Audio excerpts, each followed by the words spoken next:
की 31 डिसेंबरसाठी ठिकठिकाणी पार्ट्या होताना आपल्याला पाहायला मिळणार आहेत। अर्थातच आजपासून त्याची सुरुवात होतीये, मात्र रात्री जागोजागी होणाऱ्या या ज्या पार्ट्या आहेत किंवा मद्यप्राशन करून गाडी चालवणं असेल, मारामारीचे प्रकार जे आहेत ते होत आहेत, त्यातच निवडणुकांचाही हंगाम सुरू आहे आणि त्यामुळेच पोलीस प्रशासनाची चिंता चांगलीच वाढली आहे।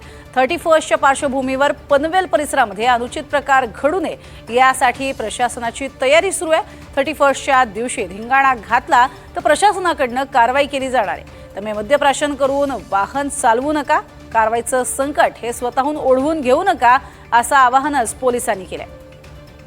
मद्यपींमुळे इतरांच्या जीवाला धोका असतो। मद्यप्राशन करून वाहन चालवल्यानं अपघात होण्याची भीती वाढलेली असते आणि वाहन दुसऱ्या वाहनाला धडकून मोठा अपघात होऊ शकतो आणि त्यामुळेच इतरांच्या जीवाला धोका निर्माण होण्याची शक्यता जास्त आहे। पनवेल तालुका पोलिसांद्वारे खारपाडा, कोन, नेर या ठिकाणी नाकाबंदी असणार आहे। तर पनवेल वाहतूक शाखेतर्फे आदई सर्कल, ठाणा नाका, गार्डन हॉटेल सिग्नल तसंच शिवशंभो नाका, पनवेल, वडघर नाका, उरण नाका ब्रिज या ठिकाणी नाकाबंदी करण्यात येणार आहे।